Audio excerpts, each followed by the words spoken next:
Hello बच्चों, तुम्हारा first 3 factors complete हो चुके हैं। कौन सा? नेचर ऑफ सब्सटेंसेस या रिएक्टेंट्स, दूसरा था कॉन्सेंट्रेशन, तीसरा था टेम्परेचर। टेम्परेचर का जो लास्ट पार्ट था, I mean we took 2 lectures to complete that, तो जो लास्ट पार्ट था जिसमें हमने उसको वी एक्सप्लेन्ड और we expressed the effect of temperature on rate.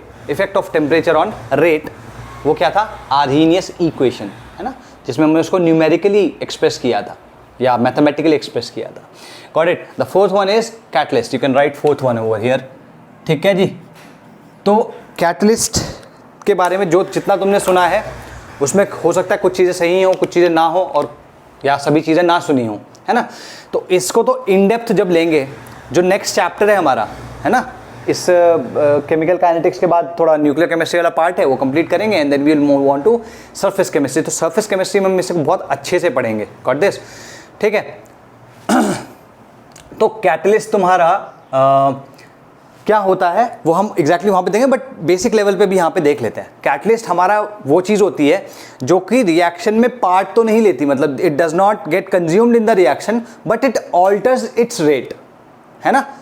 But it alters its rate. Alter करने का मतलब क्या हुआ, या चेंज करने का मतलब क्या हुआ कि या तो बढ़ा सकता है या घटा सकता है। ठीक है ना, रेट को बढ़ा सकता है या घटा सकता है। अगर बढ़ा दिया तो उसको हम पॉजिटिव कैटलिस्ट कहते हैं, और अगर घटा दिया तो हम उसको नेगेटिव कैटलिस्ट या इनहिबिटर कहते हैं। ठीक है ना। तो दोनों चीज कर सकता है कैटलिस्ट। ये करता कैसे है वो भी हम देखेंगे। तो सबसे पहले लिखो कैटलिस्ट की definition. Substance which alters the rate of reaction, substance which alters the rate of reaction without getting consumed in it, without getting consumed in it is called a catalyst, is called a catalyst. ठीक है। and the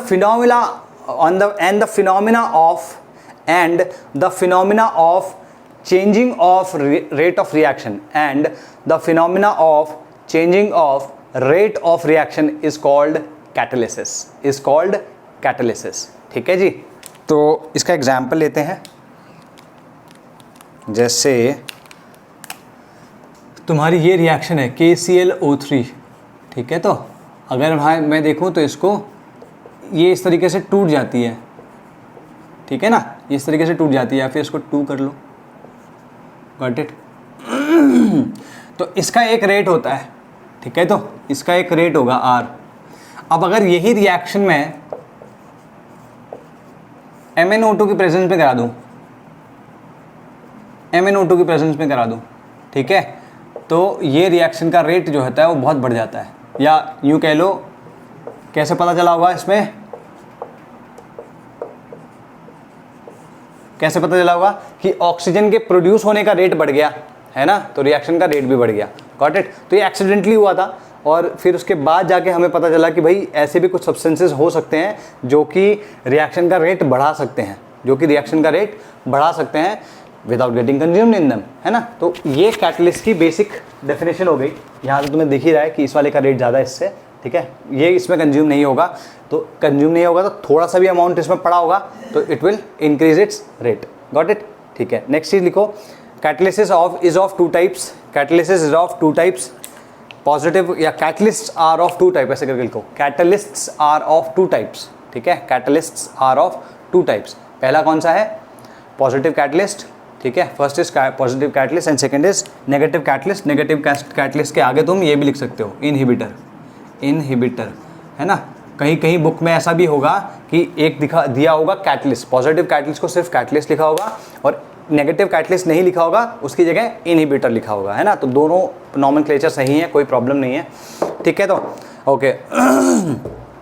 auto catalysis करके भी एक reaction होती है। Auto catalysis का फंडा क्या है कि मान लो कोई एक प्रोडक्ट जो बन रहा है वही रिएक्शन को कैटलाइज कर रहा है ना, तो हम उसको ऑटो कैटलिसिस कहते हैं। तो लिखो द रिएक्शन, लिखो the reactions in which, the reactions in which, the reactions in which a product catalyzes the reaction, in which one of the products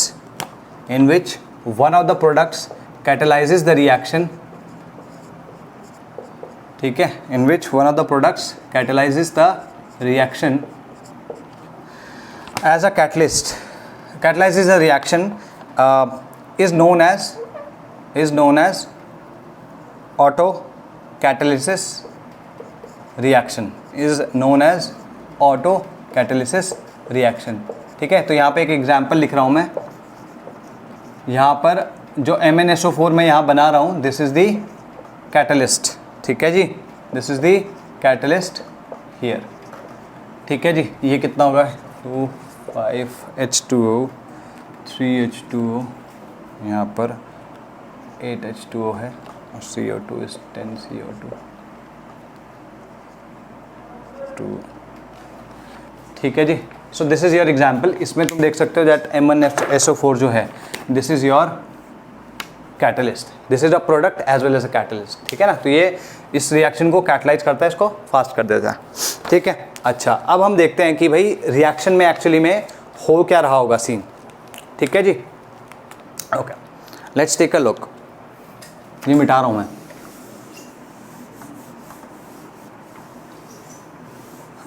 इसमें लिख लो मैकेनिज्म, क्योंकि अभी तक मैंने वैसे पढ़ाया नहीं है, लेकिन चलो ऐसे लिख लो मैकेनिज्म ऑफ या वर्किंग ऑफ कैटलिस्ट लिख लो, वर्किंग ऑफ कैटलिस्ट। ठीक है, वर्किंग ऑफ कैटलिस्ट इस तरीके से लिख लो, वर्किंग ऑफ कैटलिस्ट, है ना। तो देखते हैं वर्किंग ऑफ कैटलिस्ट एक्सप्लेन करने की कोशिश करेंगे किस तरीके से, जो हमने अभी तक एक potential energy versus reaction coordinate, ये याद है ना, अभी कुछ समय पहले भी हमने ये बनाया है। ठीक, एक्सोथर्मिक एंडोथर्मिक दोनों के लिए। तो मैं तुम्हारी एक रिएक्शन लिख रहा हूँ, बहुत जेनेरिक सी रिएक्शन लिख रहा हूँ कि यहाँ पर, यार इसको रुको,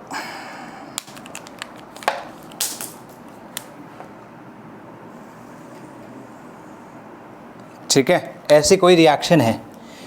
ठीक, तो इसमें अगर हम ध्यान से देखें तो ये क्या क्या है, दिस इज़ योर रिएक्टेंट और ये लेवल तुम्हारा ER है। ठीक है, दिस इज़ योर प्रोडक्ट और जो ये लेवल है ये वाला, ये EP है। ये वाला जो लेवल है, ये ऊपर चला गया थोड़ा, ये वाला जो लेवल है, ये level, this is your called ET। ठीक है ना, this is the threshold energy, got it. और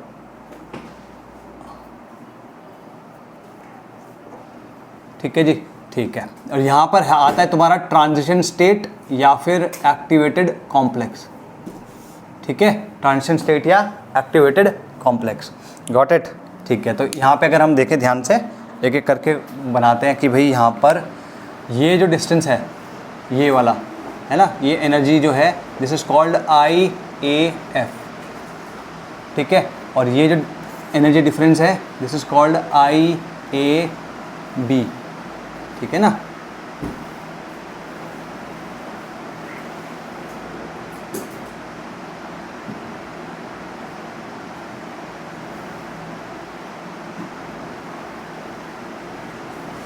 ये तुम्हारा EAF हो गया यार, IAF क्यों बोल रहा हूँ मैं। ठीक है, और ये जो डिस्टेंस है, ये जो एनर्जी डिफरेंस है this is called delta H। ठीक है, अब यहाँ पर हो क्या रहा है, देखो यहाँ पर ध्यान से देखो, रिएक्टेंट्स जो हैं वो एक साथ रिएक्ट करके कुछ कंबाइन करके एक ट्रांजिशन स्टेट बना रहे हैं, जैसे हमने कल देखा था AB वाले केस में, है ना, और फिर ये प्रोडक्ट में चेंज हो रहे हैं, गॉट दिस। ओके, नाउ अगर तुम कैटलिस्ट डालते हो तो कैटलिस्ट क्या करता है, इनके ये कैटलिस्ट इसके साथ में कंबाइन करके, रिएक्टेंट्स के साथ कंबाइन करके एक दूसरा ट्रांजिशन स्टेट या एक्टिवेटेड कॉम्प्लेक्स देता है, जिसकी थ्रेशोल्ड एनर्जी जो होती है वो कम होती है। ठीक है, मैं यहाँ पर ग्रीन कलर से बना रहा हूँ। ठीक है, इस तरीके से कुछ होता है, गॉट इट। तो अगर हम ध्यान से देखें तो ये जो डिस्टेंस है या ये एनर्जी डिफरेंस जो है यहाँ से लेकर यहाँ तक, एक सेकेंड, हमने ET तो, हाँ ये तो हमने ET बना दिया है ना, यहाँ से क्यों बता रहे हैं हम,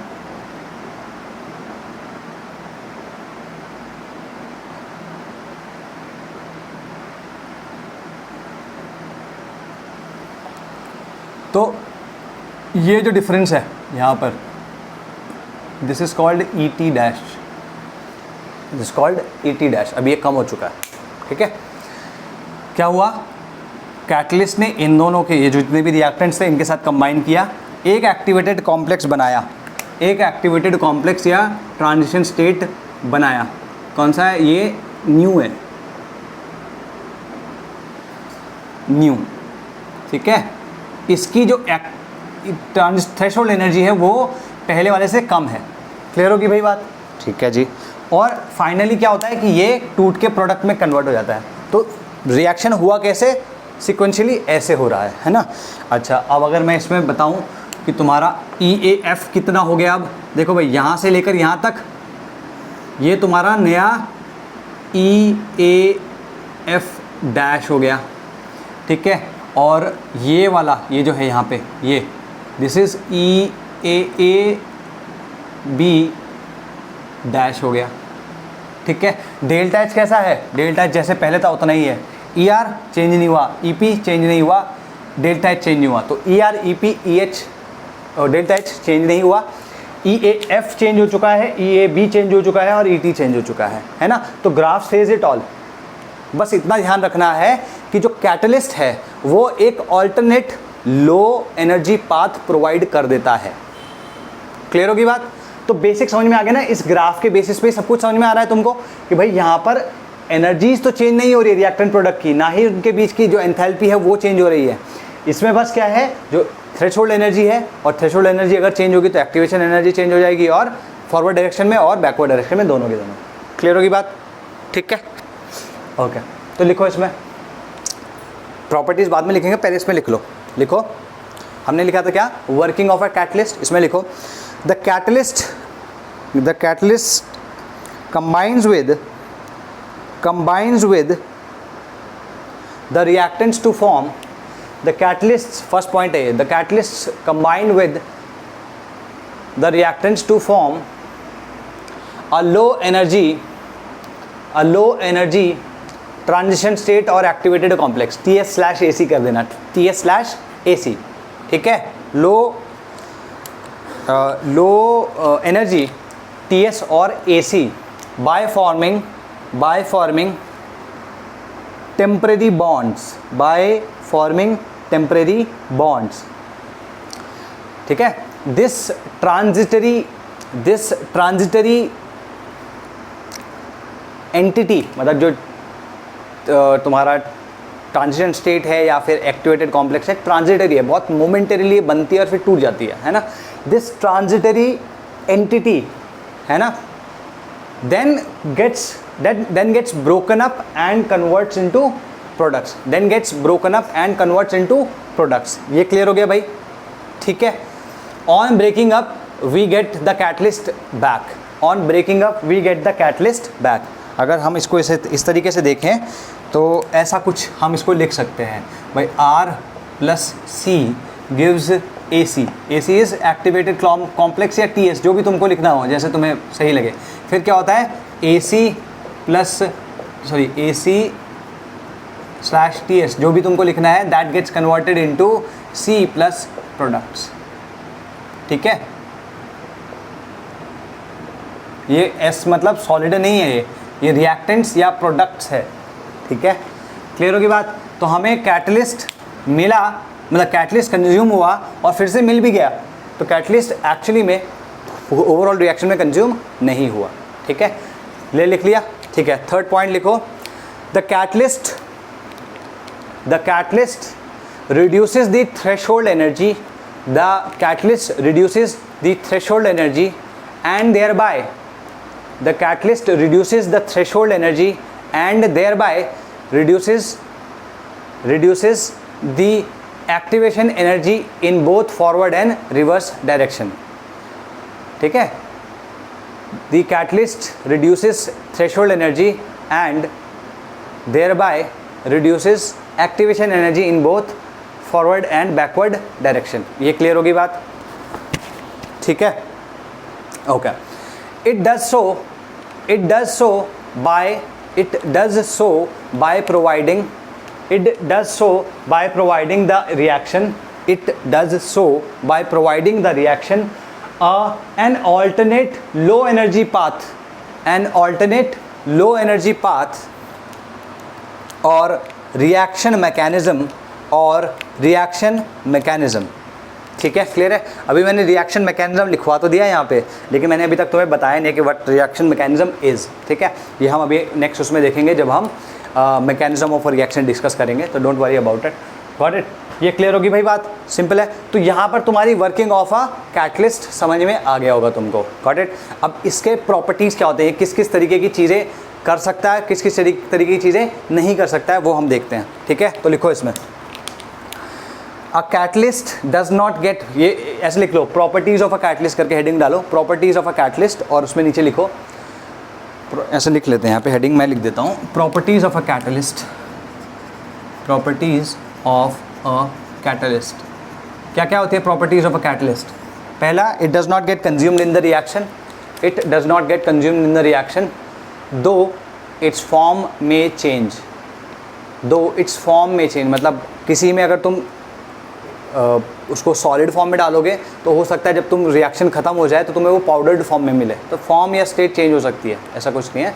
बाकी उसका वो कंज्यूम नहीं होगा इतना, अगर कंज्यूम होंगे तो वो कैटलिस्ट नहीं है, सिंपल सी बात है। अगर कोई रिएक्शन की स्पीड बढ़ा रहा है लेकिन उसमें कंज्यूम हो रहा है तो वो कैटलिस्ट नहीं है, क्योंकि प्रोडक्ट भी फिर डिफरेंट ही आएगा। Got this?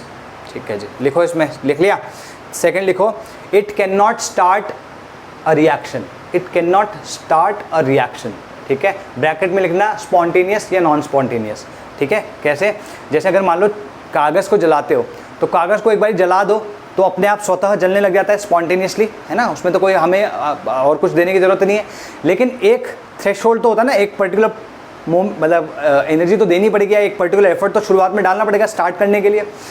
तो अगर हमने कोई एफर्ट नहीं डाला, यूँ समझ लो कोई रिएक्शन नहीं हो रही है ना, और हमने उसमें कैटलिस्ट डाल दिया, तो अपने आप से स्टार्ट नहीं होगी। अगर रिएक्शन चल रही है तुम उसमें कैटलिस्ट डाल दो तो उसको फास्ट कर देता है। ठीक है, तो reaction catalyst can not start a reaction, bracket में लिखना स्पॉन्टेनियस और नॉन स्पॉन्टेनियस, कोई सी भी टाइप की रिएक्शन हो उसको स्टार्ट नहीं कर सकता, नॉन स्पॉन्टेनियस को तो डेफिनेटली कर ही नहीं सकता।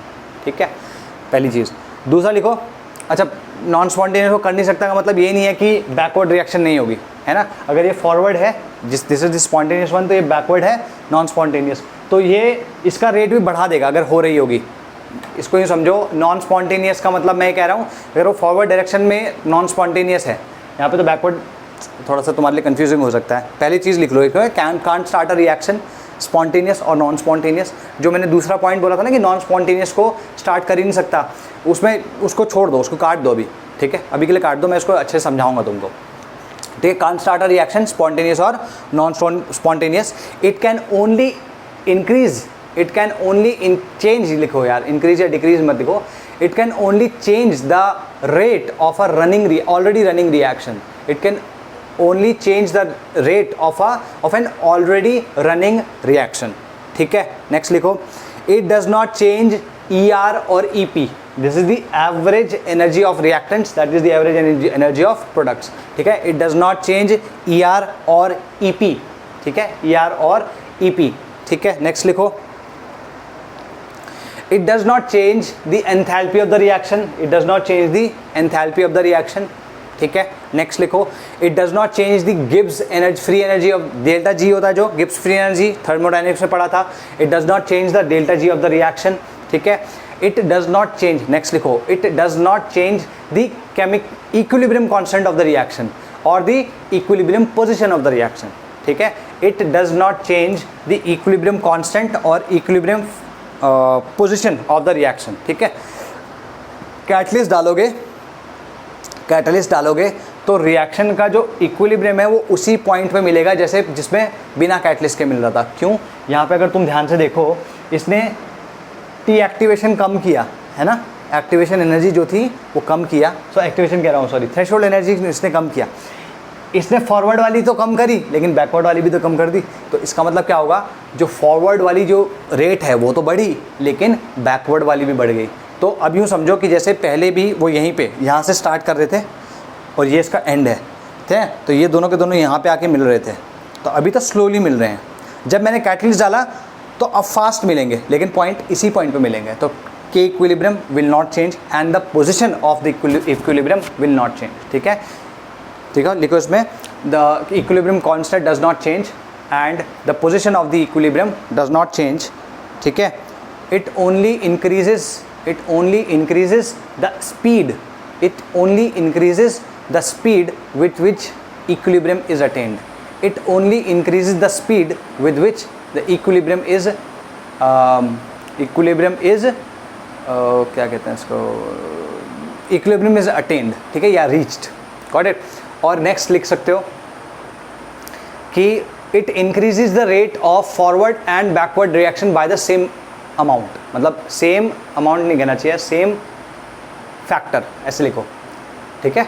It increases the rate of forward and backward reactions by the increases क्या है, गलत चेंज लिख लो क्योंकि we are talking about catalysts over here. In any case यहाँ पे तो मैंने तुम्हें कैसा दे दिया कि जिसमें फास्ट हो रहा है. अगर कोई ऐसा इनहिबिटर हो तो वो क्या करेगा, इसी TS को थोड़ा ऊपर बनाएगा. यहाँ अभी तो यहाँ पे जगह नहीं है, इसको थोड़ा ऊपर बनाएगा. तुम्हारे पास जगह हो तो भाई तुम ऐसा कर लेना, ये इसको लिख लेना पॉजिटिव कैटलिस्ट. मैंने थोड़ी सी गलती कर दी, ठीक है. या ऐसे करें, इसको TX पॉजिटिव कर लेते हैं इसको, और इसको TS नेगेटिव कर लेते हैं. ये क्या हो जाएगा ऐसा. और मैं यहाँ पर एक ब्लैक से बना देता हूँ बीच वाला जो एक्चुअली में था, ठीक है. इसको लिख लो TSAC. ये एक्चुअल है, ये नेगेटिव कैटलिस्ट के लिए है, ये पॉजिटिव कैटलिस्ट के लिए है, ठीक है जी. ये पॉजिटिव कैटलिस्ट के लिए है, समझ में आ गया. तो ये जो ब्लैक से मैंने बनाया ये एक्चुअल है, जो ब्लू से बनाया वो नेगेटिव कैटलिस्ट के लिए है, जो ग्रीन से बनाया वो पॉजिटिव कैटलिस्ट के लिए है. यहाँ पे इसने थ्रेशोल्ड एनर्जी को डिक्रीज कर दिया तो इसका रेट बढ़ गया, यहाँ पे थ्रेशोल्ड एनर्जी को इंक्रीज कर दिया तो इसका रेट घट गया, ठीक है. तो क्या बोला था मैंने, it changes the rate of reaction, it changes the rate of forward as well as backward reaction by the same factor, ठीक है. ओके, हाँ लिखो, a small amount since it does not get consumed in the reaction, since it does not get consumed in the reaction, a small amount of catalyst can catalyze a whole large amount of reactant. Since it does not get consumed in the reaction, a small amount of catalyst can catalyze a large amount of reactant, ठीक है. अच्छा, इसमें अगर तुम मुझसे question पूछो कि sir मान लीजिए यही रिएक्शन है ना, यही रिएक्शन है, R से P में चेंज हो रहे हैं, reactants are getting converted into products, यही कोई रिएक्शन है. अब इसमें मैंने C डाला तो पहले मैंने 1 ग्राम डाला, उस वक्त उसने लेट्स से 10 टाइम्स स्पीड कर दी, है ना. तो अब तुम पूछो कि सर अगर मैं ये जो अमाउंट है ये अगर मैं लेट्स से 10 ग्राम्स कर दूँ तो स्पीड क्या फिर भी 10 टाइम्स ही इंक्रीज़ होगी? तो ऐसा नहीं है, ठीक है, ऐसा नहीं है. क्योंकि ये देखो, ये वाला तो ग्राफ चेंज नहीं होगा, लेकिन अभी मैं एक दूसरा ग्राफ बनाऊंगा, ठीक है. उससे तुम्हें समझ में आएगा कि भाई जितना ज़्यादा अमाउंट डालोगे तुम्हारा रेट उतने ही हिसाब से बढ़ जाएगा, उसी हिसाब से बढ़ जाएगा, ठीक है. क्योंकि more of the reactants will be reacting at simultaneously, मतलब पहले शायद थोड़ा सा रिएक्टेंट रिएक्ट कर रहा था, अब जब तुम ज़्यादा अमाउंट ऑफ कैटलिस्ट डाल दोगे तो अब ज़्यादा अमाउंट ऑफ रिएक्टेंट रिएक्ट करेगा, तो इसलिए वजह से ये the speed of the reaction और the rate of reaction increases, ठीक है. तो क्लियर होगी बात. नेक्स्ट लिखो, catalyst non spontaneous catalyser forward, ये तो हो गया कंप्लीट. अब यहाँ पे हमें लिखना है ये चीज़, देखो, इट रिड्यूसेस दी, अच्छा ये हमने पहले लिख लिया ना, हाँ, इट रिड्यूसेस दी, ये सब चीज़ लिख लिया. इसमें एक दो चीज़ें और लिख लो कि it changes the mechanism of the reaction but does not affect the thermodynamics of the reaction. इसमें अगर थर्मोडाइनमिक्स की बात करें तो यहाँ पर इसका जो एनर्जी थी वो चेंज नहीं हुई, इसकी एनर्जी है वो चेंज नहीं हुई. एक्चुअली में जो डेल्टा एच है वही हमारे काम का है, वो हमें मिलती एनर्जी है, हमें देनी होती है, ठीक है. तो ये चेंज नहीं होती तो हमारे काम की चीज़ें तो चेंज नहीं हुई, बाकी ये तो ठीक है. तो हम बताते हैं कि ऐसा कुछ हो रहा होगा, इसकी एग्जैक्ट एनर्जी तो हमें पता भी नहीं होती एग्जैक्टली, है ना, ये एक एस्टिमेटेड वैल्यू होती है, ठीक है. Got it. तो लिखो इसमें, it changes the mechanism of the reaction but not the thermodynamics of the reaction, but not the thermodynamics of the reaction. और लिखो, चलो ठीक है, ये कंप्लीट हो गया, ईट इज चेंज, ये से. Got it. Now last part देखते हैं इसमें. इसी को थोड़ा सा कि कैसे एक्चुअली में इंक्रीज करेगा. यहाँ पे इसने इनका एक्टिवेशन एनर्जी कम तो कर दिया या ज़्यादा तो कर दी, अभी अफेक्ट कैसे करेगा देखो भाई. मान लो ये मैं बोल्ट्जमैन मैक्सवेल कर्व बना रहा हूँ, फिर से बोल्ट्जमैन मैक्सवेल कर्व बना रहा हूँ. ये जो तुम्हारा कर्व है, ये कर्व नॉर्मल जो बनता है वही है, बेल कर्व होगा, ठीक है। यहाँ पर जो शुरुआत में जो ईटी है वो ये थी, दिस इज़ ईटी, और ये तुम्हारा क्या है, ईआर है, ठीक है। और ये तुम्हारा क्या है, ईए है, ठीक है। ईएएफ लिख रहा हूँ अभी, ठीक है। हम फॉरवर्ड की ही बात कर रहे हैं अभी, हम बैकवर्ड की बात नहीं कर रहे हैं, सिर्फ फॉरवर्ड की बात कर लेते हैं, उसी से समझ में आ जाएगा, ठीक।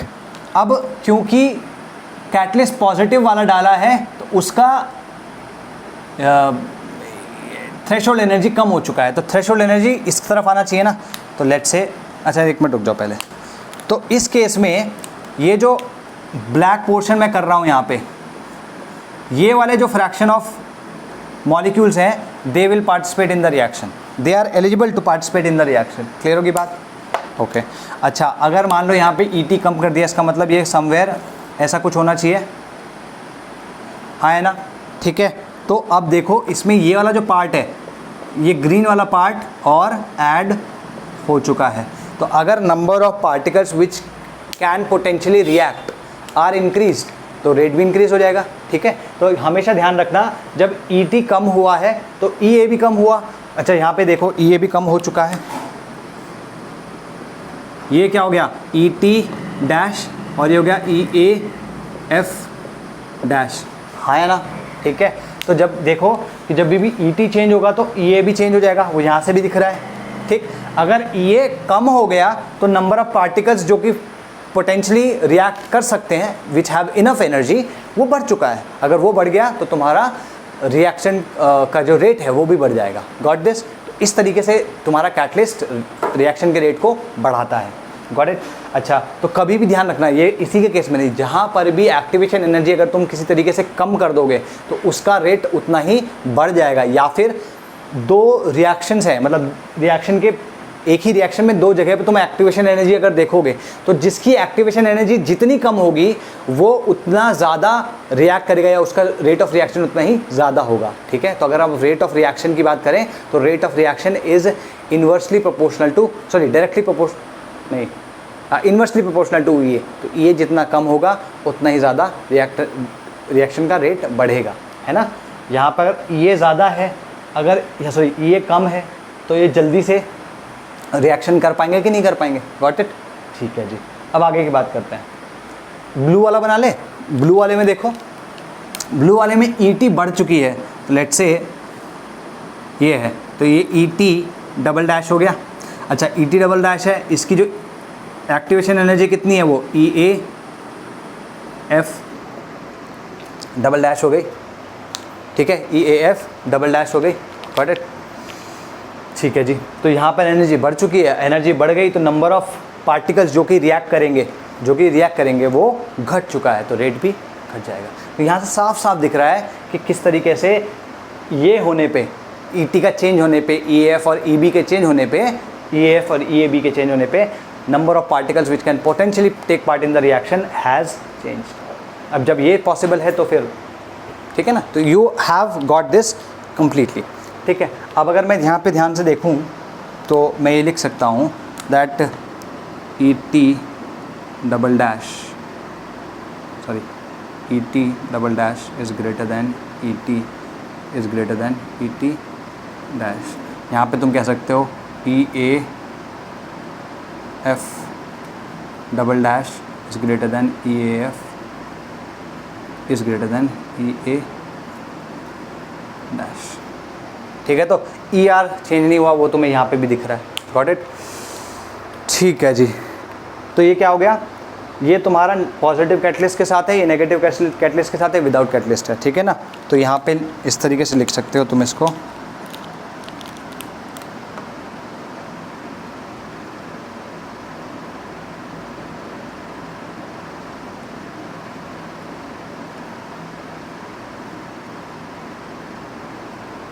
ठीक है। इस तरीके से एक छोटा सा बॉक्स बना देना, उसमें ये लिख लेना। Got it? चलो जी, ये तो कंप्लीट हो गया तुम्हारा। अब वेरिएशन को हम मैथमेटिकली कैसे मेजर करेंगे उसको देखो।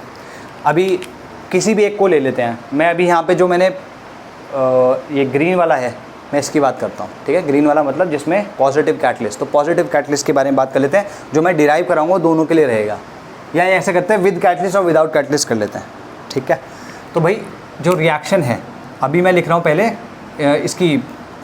इसका हेडिंग डालो, variation of k on addition of catalyst. लिखो variation of k, variation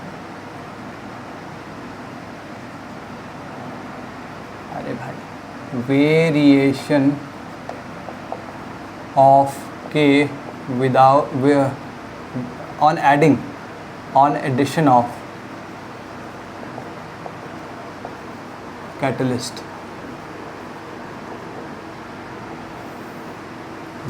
on addition of catalyst, ठीक है। तो देखो भाई, अगर मैं विदाउट कैटलिस्ट की बात करता हूँ, तो यहाँ पर ध्यान से देखो, k इज इक्वल टू क्या होता है भाई, k is equal to a into e raise to minus E A upon R T, ठीक है। और अगर मैं विद कैटलिस्ट की बात करता हूँ, ठीक है, ये कैटलिस्ट पॉजिटिव नेगेटिव कुछ भी हो सकता है, गॉट इट। तो k dash equal to a dash into e minus R और टी तो चेंज नहीं होंगे, टेम्परेचर सेम है ना, सेम टेम्परेचर पे ऐड, तो ये एट सेम टेम्परेचर, ठीक है, E A dash upon R T, got it. तो अभी क्या करोगे, k dash upon K that will be equal to a dash. अब ये a डैश जो मैं बोल रहा हूँ ये चेंज नहीं होगा, इसको a ही रखो, क्यों, क्योंकि सेम रिएक्शन है। तो एक लास्ट चीज़ अगर तुम पिछले वाले प्रॉपर्टीज़ में लिखना चाहो तो लिख लेना, वो ये होगी कि a frequency factor of the reaction is not affected by the catalyst. Frequency factor पे कोई असर नहीं पड़ता, है ना, frequency factor is not affected by the catalyst. ये पॉइंट लिख लेना ज़रूर, इंपॉर्टेंट है, ठीक है। तो a से a कट गया, डिवाइड करो, ये अगर 1 है ये 2 है, तो 2/1 क्या आएगा, ये आएगा, क्या आएगा यहाँ पे, E raise to minus E, क्या लिख रहा हूँ, E A dash upon R T upon E raise to minus E A upon R T, ठीक है। अगर मैं इसी को करना चाहूँ तो मैं कैसे लिख सकता हूँ, E raise to minus 1/RT into E A dash minus E A, हाँ है ना, आर बी क्लियर, ठीक है। अब इसमें लॉग ले लेंगे अगर हम, ठीक है, लॉग ले लें अगर हम, तो क्या आएगा, ln k dash upon K equals to -1/RT into E A dash minus E A, ठीक है। तो ये तुम जो रिएक्शन देख रहे, सॉरी ये इक्वेशन देख रहे हो, this represents your variation of E A with are T, ठीक है ना, इसमें और कुछ है नहीं। क्लियर होगी भाई बात। इसको हम लिख सकते हैं ऐसे भी, log k डैश अपॉन के -1/R 2.303 RT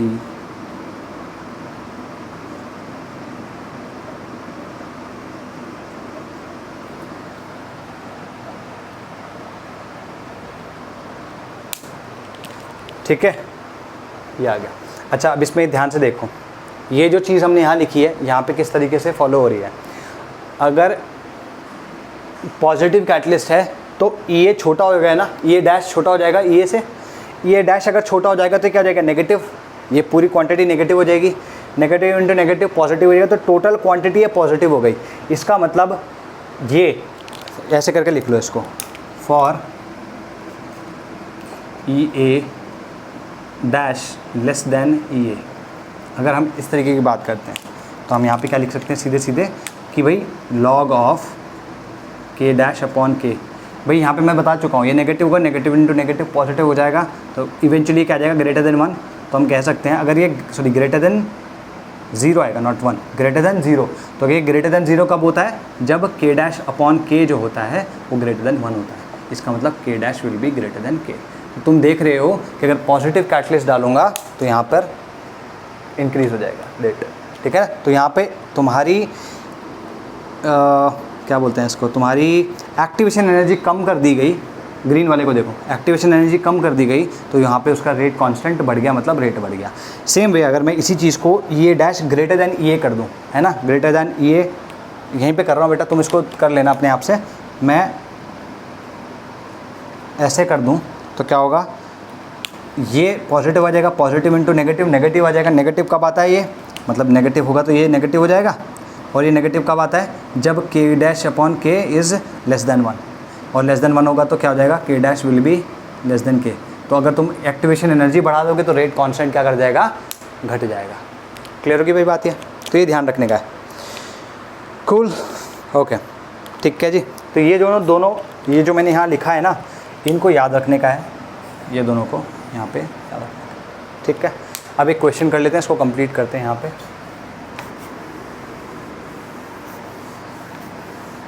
कुछ नहीं, इसमें सीधे सीधे क्वेश्चन आए हैं, जैसे if a reaction is take, अच्छा चलो उसको बाद में बताऊँ, पहले क्वेश्चन कर लेते हैं।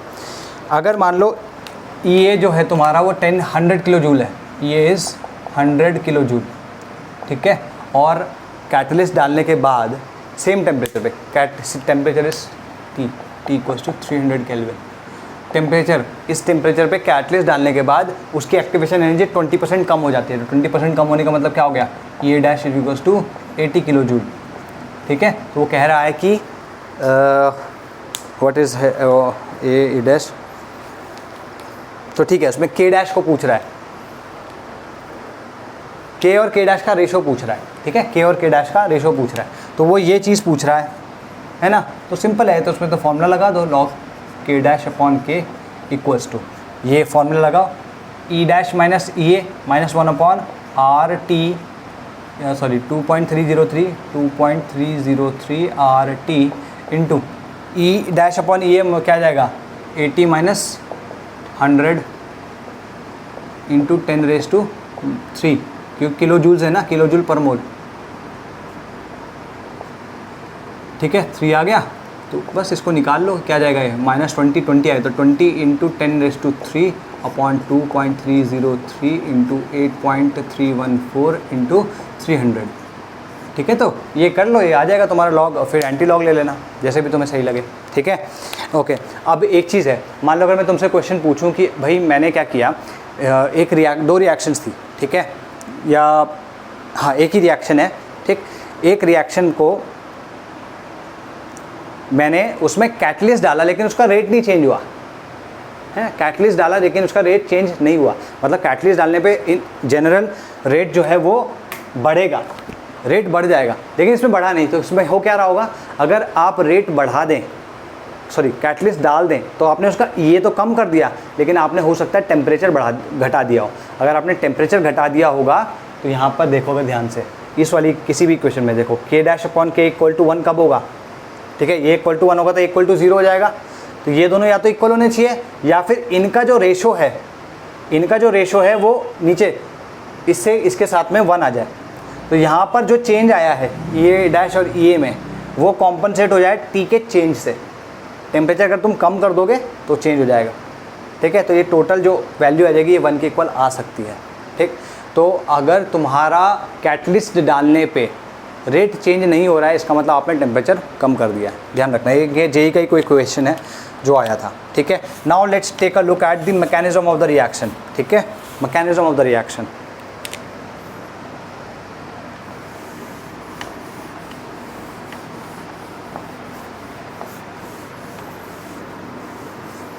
मैकेनिज्म में क्या है भाई, मैकेनिज्म में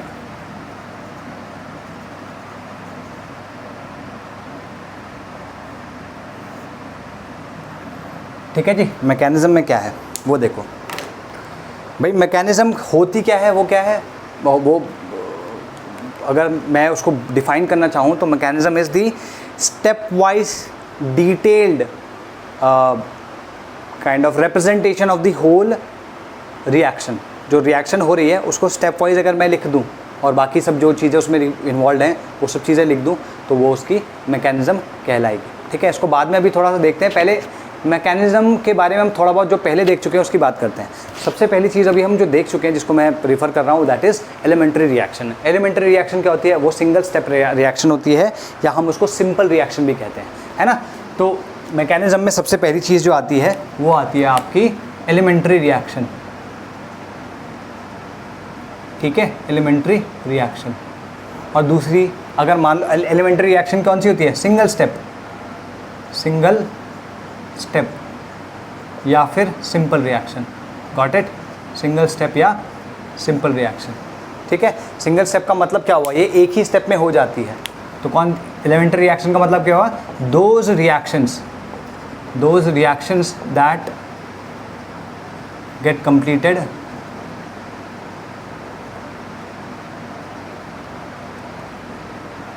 इन अ सिंगल स्टेप, ठीक है। तो गॉट इट, मैं इसको मिटा देता हूँ, इसकी अब हमें ज़रूरत नहीं है, या फिर चलो ठीक है, इसको मैं दोबारा बना लूँगा।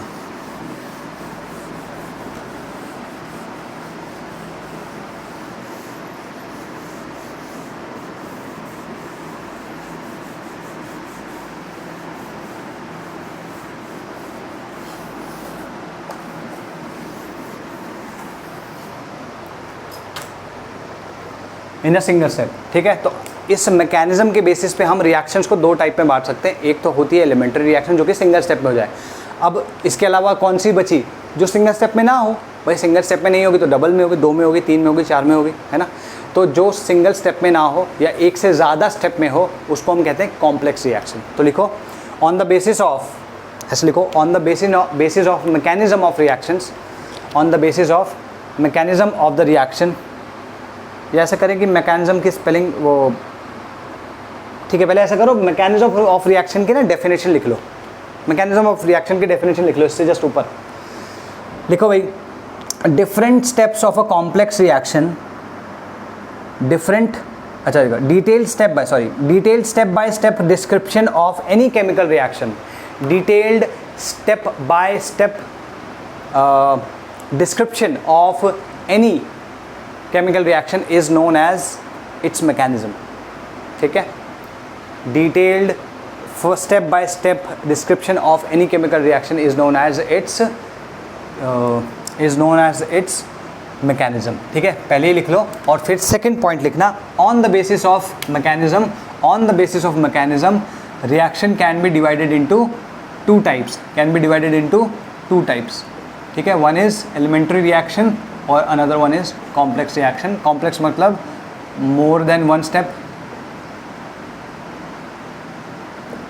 ठीक है। और डेफिनेटली क्या कह सकते हैं हम, those reactions that take place in two और मोर स्टेप्स, लिख लेते हैं 2 और मोर स्टेप्स, ठीक है। एक सिंगल स्टेप में नहीं होता, 2 और मोर स्टेप्स। क्लियर होगी बात, ठीक है, ये लिख लो।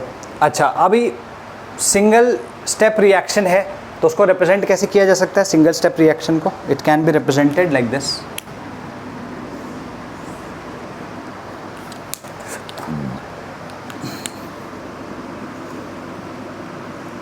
इसमें क्या हो रहा होगा, ये तुम्हारे रिएक्टेंट्स हो गए, ये तुम्हारे प्रोडक्ट्स हो गए, ये तुम्हारा क्या हो गया, ट्रांजिशन स्टेट। सिंगल स्टेप का मतलब ये नहीं होता कि ट्रांजिशन स्टेट नहीं आएगी। ट्रांजिशन स्टेट क्या है, ट्रांजिशन स्टेट इज़ लाइक एक मोमेंटरीली बनता है, बिल्कुल बहुत ही कम समय के लिए बनता है और फिर टूट के प्रोडक्ट दे देता है। तो यहाँ से यहाँ बनने के लिए बस ये एक ऐसी स्टेज होती है जिसके पास थ्रू होना ही पड़ेगा, कभी भी किसी भी रिएक्शन को हमेशा इसके थ्रू पास होना पड़ेगा, ठीक है। तो R से TS गया, TS से, ठीक है, ये क्या एनर्जी हो गई, ET, ये एनर्जी होगी तुम्हारी EAF, और ये एनर्जी होगी EA, ठीक है। तो और यहाँ पर ये जो तुम्हारा है दैट इज़ डेल्टा H। तो यहाँ पर क्या हो रहा है, कोई भी और नहीं कुछ नहीं और नहीं बन रहा, बस रिएक्टेंट है ट्रांजिशन स्टेट और सीधे प्रोडक्ट, गॉट इट। ये तुम्हारी सिंगल स्टेप या एलिमेंट्री रिएक्शंस को एनर्जी और रिएक्शन कोऑर्डिनेट कर्व पे, ये इसका कर्व हो गया, ठीक है। तो अच्छा, इसी चीज़ को अगर मैं कॉम्प्लेक्स रिएक्शन के लिए रिप्रेजेंट करूँ तो कॉम्प्लेक्स रिएक्शन को कैसे रिप्रेजेंट कर सकता हूँ? कॉम्प्लेक्स रिएक्शन को मुझे कुछ इस तरीके से रिप्रेजेंट करना पड़ेगा।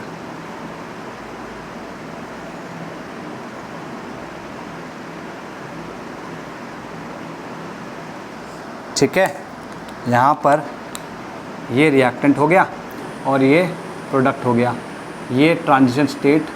ठीक है, अच्छा ये एनर्जी कोऑर्डिनेट, ये रिएक्शन कोऑर्डिनेट।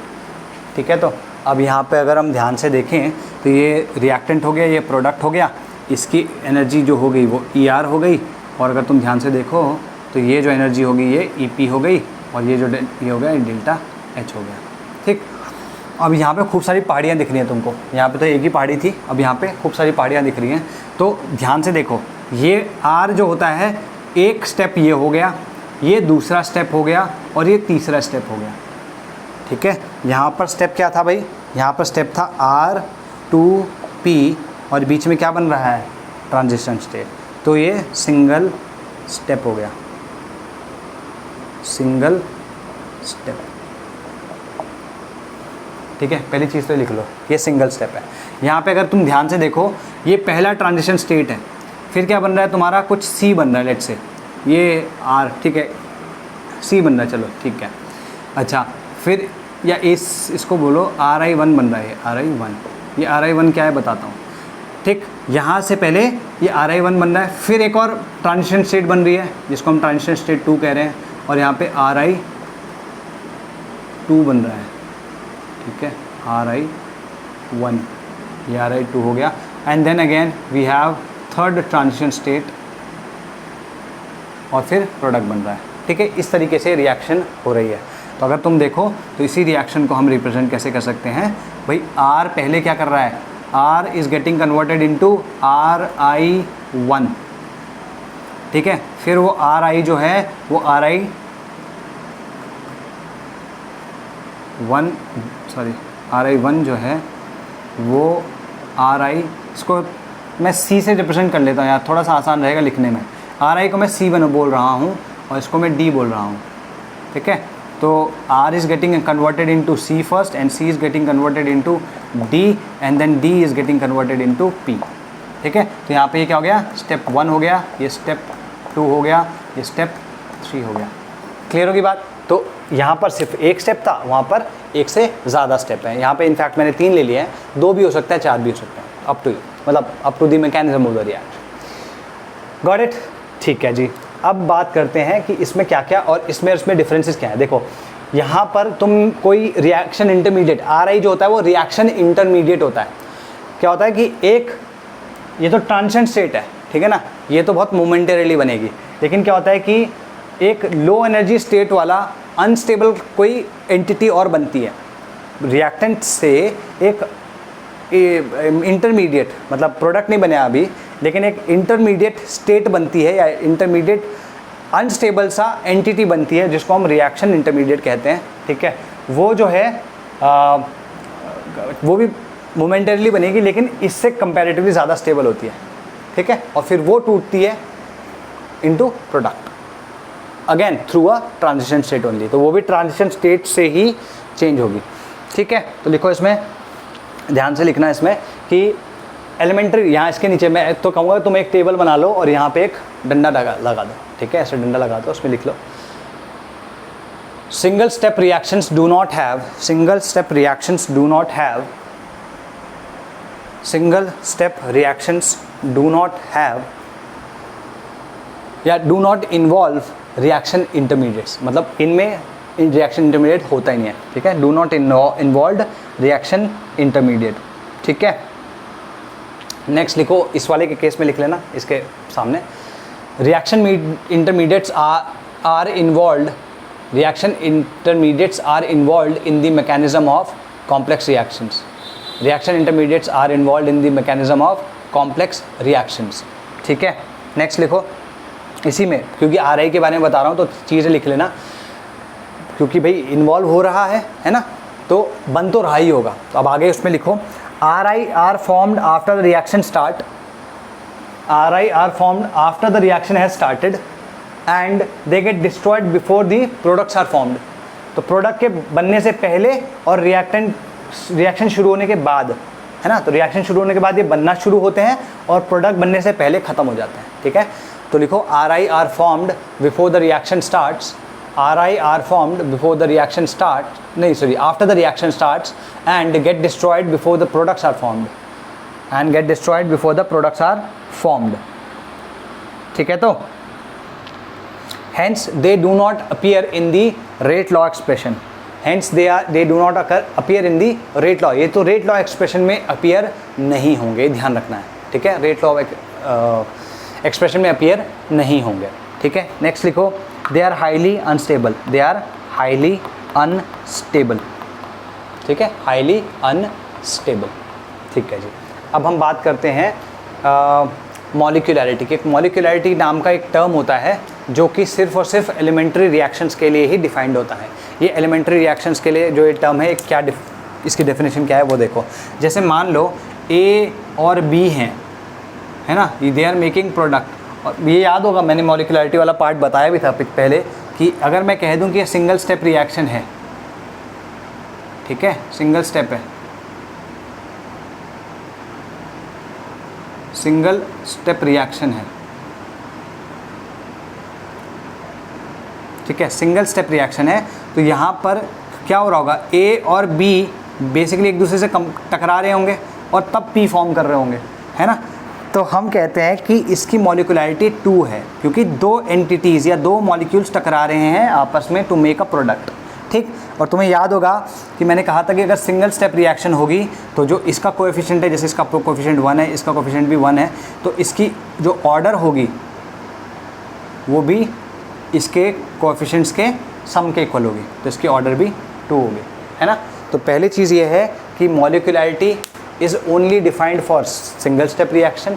दूसरा चीज़ है कि मॉलिक्यूलैरिटी क्या बताती है कि उस सिंगल स्टेप रिएक्शन में या एलिमेंट्री रिएक्शन में कितने मॉलिक्यूल्स आपस में साइमल्टेनियसली टकरा के प्रोडक्ट बना रहे हैं, पहले this is the second thing. और तीसरा चीज़ कि भाई एलिमेंट्री रिएक्शन के लिए मॉलिक्यूलैरिटी और ऑर्डर दोनों इक्वल होते हैं, ठीक है, मॉलिक्यूलैरिटी और ऑर्डर दोनों के दोनों इक्वल होते हैं।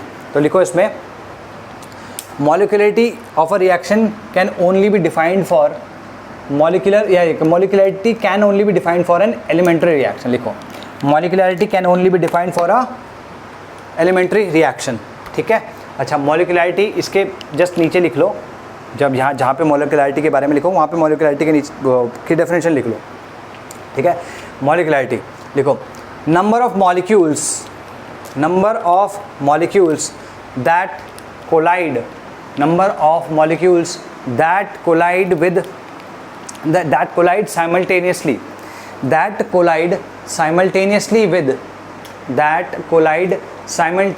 with each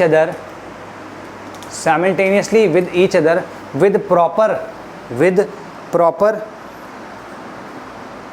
with proper orientation and energy, enough energy, with proper orientation and enough energy, ठीक है, is called, yeah, to make the transition state, to make the transition state is called molarity, to make the transition state is called molarity, ठीक है। तो कितने number of particles या molecules टकराए simultaneously with proper orientation and enough energy to form not exactly the product but to form at least the transition state, क्योंकि अगर ये बन गई तो फिर ये अपने आप बनी जाएगी, उसमें कोई नहीं है। ये बन गया तो ये हमेशा बन जाएगा, इसमें कोई प्रॉब्लम नहीं होती। प्रॉब्लम यहाँ पे है, इसको हमें देखना होगा। ये अगर बन जाए, ये यहाँ से यहाँ तक आ जाए तो ये यहाँ से यहाँ तक आराम से अपने आप पहुँच जाएगा, ठीक है जी। क्लियर होगी बात, ठीक है। मॉलिक्यूलैरिटी तुम्हारी ये हो गई।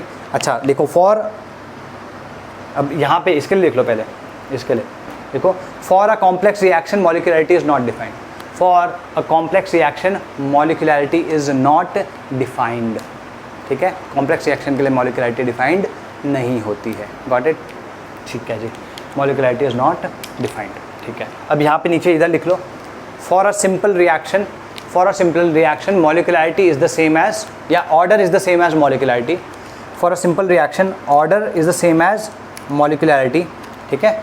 For simple reaction order is the same as molecularity, ठीक है। इसमें एग्जाम्पल के तौर पे अगर मैं तुम्हें बोलूँ जैसे ये हो गया, मान लो मैं इसी को एलिमेंट्री रिएक्शन कह रहा हूँ, ठीक है। तो अगर हम ध्यान से देखें तो हम इसमें कह सकते हैं भाई दो पार्टिकल्स या दो मॉलिक्यूल्स टकरा रहे होंगे, तो इसका m क्या हो गया 2, तो इसका O भी 2 हो गया, O भी 2 हो गया, और इसका जो रेट होगा वो होगा K इंटू H2I2, ये 1 1 होंगे दोनों, ठीक है। क्लियर होगी बात। अच्छा, अभी जब हम इसको कर ही रहे हैं तो हम एक दो चीज़ें इसमें और लिख देते हैं, ठीक है। मान लो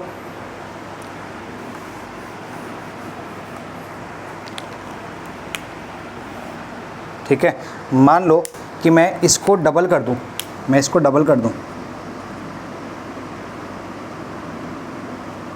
तो क्या अब ये एलिमेंट्री रिएक्शन नहीं, तो this is not no longer an elementary reaction, ये ध्यान रखना है पहली चीज़, ठीक है। तो चाहे तो तुम अपने शब्दों में लिख लो ऑन डबलिंग दी, और मतलब ऑन मल्टीप्लाइंग दिस, जो भी तुम्हारी रिएक्शन लिखी है एलिमेंट्री रिएक्शन, अगर तुम उसको किसी भी नंबर से मल्टीप्लाई कर दोगे तो वो एलिमेंट्री रिएक्शन नहीं रहेगी, तब इसका मॉलिक्युलरिटी इसका डिफाइंड ही नहीं है, इसके लिए मॉलिक्युलरिटी डिफाइंड ही नहीं है। क्यों? क्योंकि अब ये कॉम्प्लेक्स रिएक्शन हो चुकी है। गॉट इट, पहली चीज़, ठीक है। दूसरा चीज़ देखो, इसकी की जगह नहीं है, मैं यहीं पे बना रहा हूँ।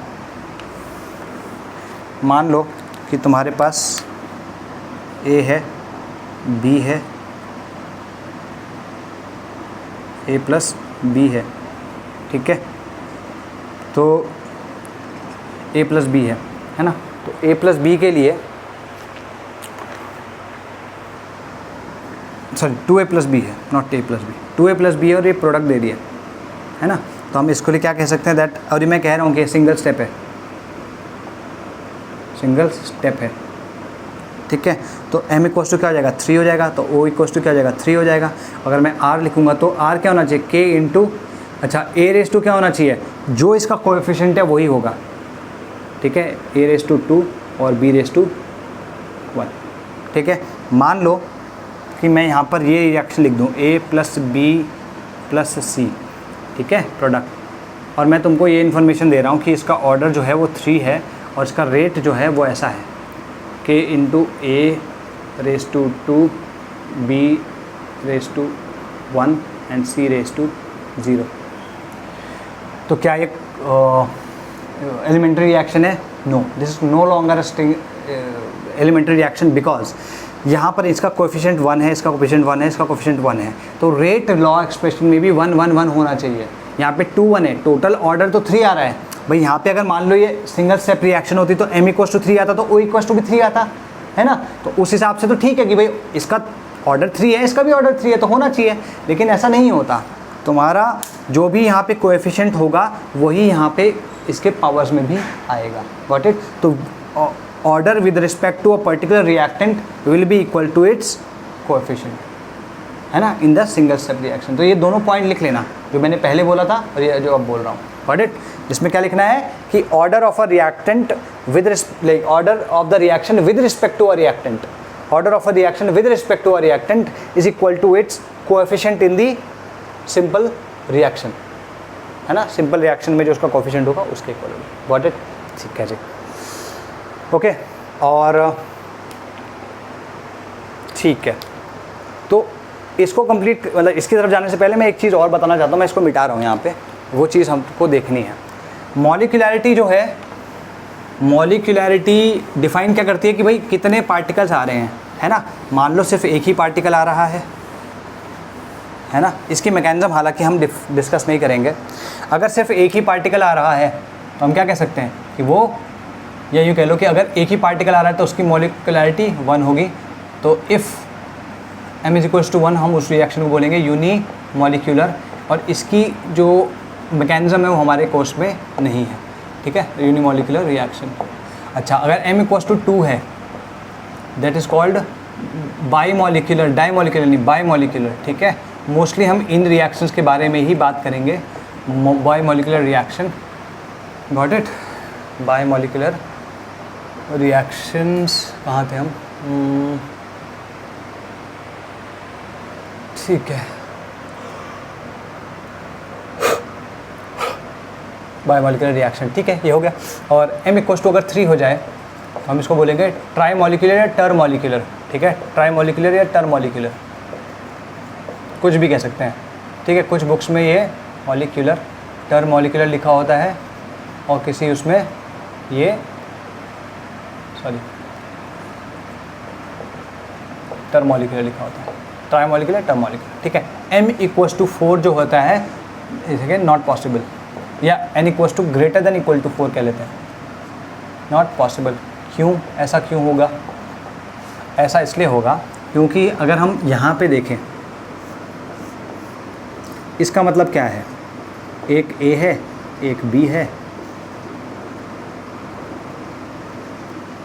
ये हेड ऑन एक दूसरे की तरफ टकरा रहे होंगे तभी तो ओरिएंटेशन सही रहेगा। ये हेड ऑन एक दूसरे से टकरा रहे होंगे विद इनफ एनर्जी, तब जाके रिएक्शन हो रही होगी, तो इसका m=2 हो गया, ठीक है। यहाँ पे तुम लिख सकते हो A + B गिव्स प्रोडक्ट, ठीक है, एग्जाम्पल। यहाँ पर तुम लिख सकते हो example A + B + C gives P, है ना। तो इसके एग्जाम्पल को अगर मैं दिखाना चाहूँ मैकेनिस्टिकली, तो मैं क्या लिख सकता हूँ कि A B C ये तीनों के तीनों आ रहे हैं और ये साइमल्टेनियसली इस पर्टिकुलर पॉइंट पे आके टकराएंगे। तो ऐसा होने की जो प्रोबेबिलिटी है कि मतलब इनफ एनर्जी भी हो और इन तीनों का सही ओरिएंटेशन भी हो और तीनों के तीनों हेड ऑन कोलाइड कर रहे हों, इसकी प्रोबेबिलिटी और भी कम हो जाएगी। तो बाईमॉलिक्यूलर तो फिर भी हो जाती हैं, लेकिन ये बहुत कम होंगी, मतलब दिस विल बी रेयर, ठीक है। और ये जो होंगी ये तो यूँ समझ लो इम्पॉसिबल हो गई। अगर मैं A लिखता हूँ और B लिखता हूँ और C लिखता हूँ, C और D, अगर मैं कहता हूँ कि तीनों के तीनों एक साथ इसी पॉइंट पे आके टकरा रहे हैं, ठीक है, with proper orientation and enough energy, तो इसकी प्रोबेबिलिटी और भी कम होगी, है ना, ऑलमोस्ट नेग्लिजिबल कह सकते हैं। तो ऐसा होना जब पॉसिबल ही नहीं है तो फिर ये मॉलिक्यूलरिटी या सिंगल स्टेप में होगा नहीं, ये एक से ज़्यादा स्टेप में होगा, तो उसकी मॉलिक्यूलरिटी कभी भी 4 या उससे ज़्यादा नहीं होगी। तो लिखो इसमें reactions having molecularity greater than equal to 4 are rare. ये रेयर होंगी बहुत, मतलब इसकी प्रोबेबिलिटी बहुत ही कम है ना, तो प्रोबेबिलिटी तो कुछ ना कुछ है, तो कहीं ना कहीं होंगी, लेकिन बहुत ही रेयर होंगी। ये वाली फिर भी हो जाएंगी, ठीक है। तो ये यहाँ पे लिख लो, गॉट इट, ठीक है। तो मॉलिक्यूलरिटी के बारे में हमने लिख लिया कि भाई 3-3 4-4 चीज़ें ये सब में होती हैं, है ना, 3-3 टाइप के ये होंगे, गॉट इट, ठीक है जी। अब हम बात करते हैं इसकी। अब इसमें हमें काफ़ी सारा डिस्कशन करना है, तो मैं इधर लेफ़्ट वाला मिटा रहा हूँ। लेफ़्ट में जो जितना तुमने लिख लिया, अब राइट पे लिखने की बात है पूरी, ठीक है। राइट पे क्या क्या लिखना है देखो भाई, अगर मैं ध्यान से देखूं यहाँ पर ये जो है ये क्या है, ये फर्स्ट स्टेप का EA है। अगर मैं इसको लिखूं EA F1 लिख सकता हूँ इसको मैं, फॉरवर्ड डायरेक्शन का फर्स्ट, मतलब फर्स्ट स्टेप के लिए ये EAF है। अच्छा, ये अब रिएक्टेंट हो गया और ये ट्रांजिशन स्टेट होगी, तो ये जो एनर्जी डिफरेंस है, ये जो एनर्जी डिफरेंस है, दिस इज़ कॉल्ड EAF2, ऐसे मान लो इसको, EAF1, ठीक है जी। ये EAF2 हो गया। और ये अब ये वाला जो है पार्ट, दिस इज़, इसको लिख लो EAF3, है ना। तो फॉरवर्ड डायरेक्शन में ये EAF1 है, EAF2 है, EAF3 है। तो मैं यहाँ से देख सकता हूँ, मतलब ये ऑलमोस्ट इक्वल लग रहे हैं, तो मैं इसको क्या कर देता हूँ, तुम्हारे लिए थोड़ा सा आसान कर देता हूँ, ठीक है, थोड़ा सा आसान कर देते हैं तुम्हारे लिए, ऐसा मान लो इसको, ठीक है। तो ये क्या हो जाएगा,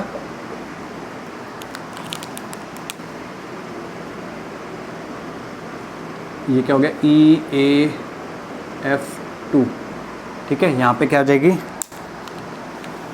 TS2,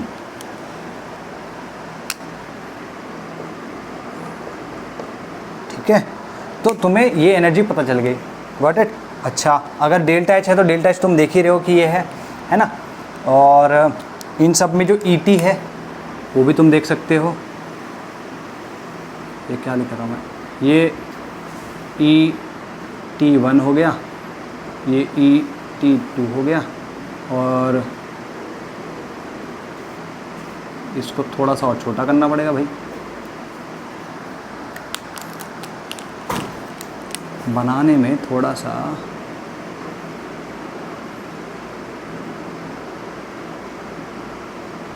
है ना।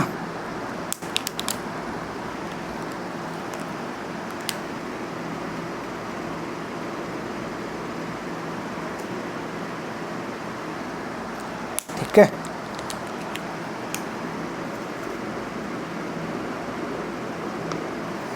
अब अगर हम ध्यान से देखें तो इसमें EAF1 जो है वो सबसे ज़्यादा है, फिर EAF3 है, और फिर EAF1 है, सॉरी 2 है। तो जब तुम देख रहे हो कि सबसे कम जो इफेक्ट कह रहा हूँ एक्टिवेशन एनर्जी जो है वो सेकंड स्टेप की है ना। तो मैंने क्या बोला था, जिस स्टेप की एक्टिवेशन एनर्जी सबसे कम होगी उसका रेट सबसे ज़्यादा होगा। तो अगर मैं यहाँ पे लिखना चाहूँ तो मैं इसी चीज़ को एग्जैक्टली लिख सकता हूँ कि R2, ये जो S2 का रेडियस हो, इसका मतलब रेट समझ लो, ये R1 है, ये R2 है, और ये R3 है। तो R2 will be greatest, and then R3 will be second, and then R1 will be the slowest. ठीक है, क्लियर हो गई ये बात। तो जिसका एक्टिवेशन एनर्जी जितना कम वो उतना ज़्यादा फास्ट, जिसका जितना ज़्यादा उतना स्लो। ठीक है, तो हम यहाँ पे देख सकते हैं कि ये स्लोएस्ट स्टेप है, सॉरी ये इस तरीके से इनके रेट्स हो गए। अच्छा, अगर मैं जानना चाहूँ कि अब इसमें फास्टेस्ट स्टेप कौन सा होगा, स्लोएस्ट स्टेप कौन सा होगा, तो भाई ये तो फास्टेस्ट स्टेप है, क्योंकि R2 सबसे ज़्यादा है, ये फास्टेस्ट हो गया, और ये क्या हो गया, स्लोएस्ट हो गया। ठीक है, ये फास्टेस्ट, ये स्लोएस्ट, कूल।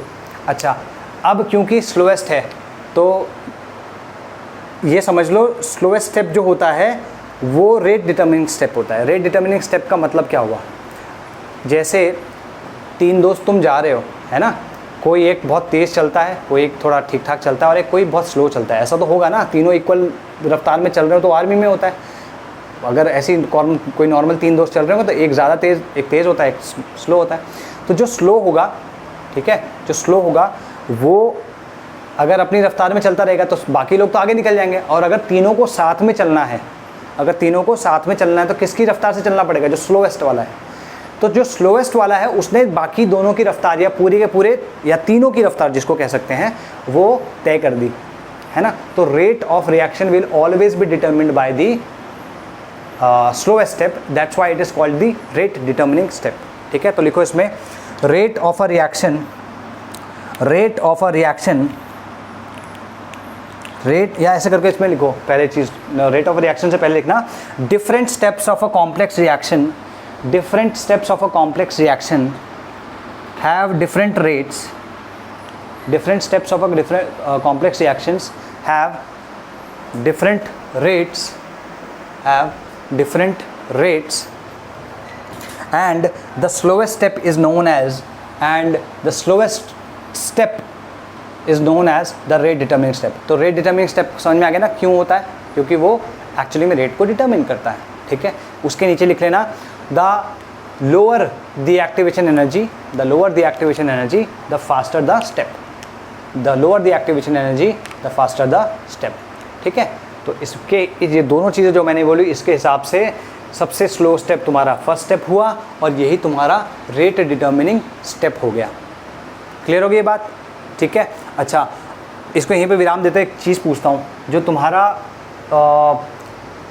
एलिमेंट्री रिएक्शन थी, एलिमेंट्री रिएक्शन में तो एक ही स्टेप था, तो उसमें रेट डिटर्मिनिंग स्टेप कौन सा होगा, वही है ना, जिसमें एक ही स्टेप है वो रेट डिटर्मिनिंग स्टेप होगा। तो लिखो फॉर, यहाँ पे लिख लेना इसके नीचे, for elementary reactions for elementary reaction the single step is the rate determining step, the single step is the rate determining step. ठीक है, single step is the rate determining step. Clear होगी भाई बात, ये तो रेट वेट सब तुमको पता चल गया। तो यहाँ पर अपन विराम देते हैं। कल तुम्हारा इसके आगे के देखेंगे। इसमें मैकेनिज्म में थोड़ा सा और पार्ट बाकी है, बाकी जो कुछ चीज़ें हैं वो आई विल टेक सेपरेटली। इसके बाद तुम्हारी न्यूक्लियर केमिस्ट्री शुरू करेंगे, ठीक है। चलो भाई, bye bye, take care. Let me see कि मैंने कुछ मिस तो नहीं किया। I of course did not miss anything.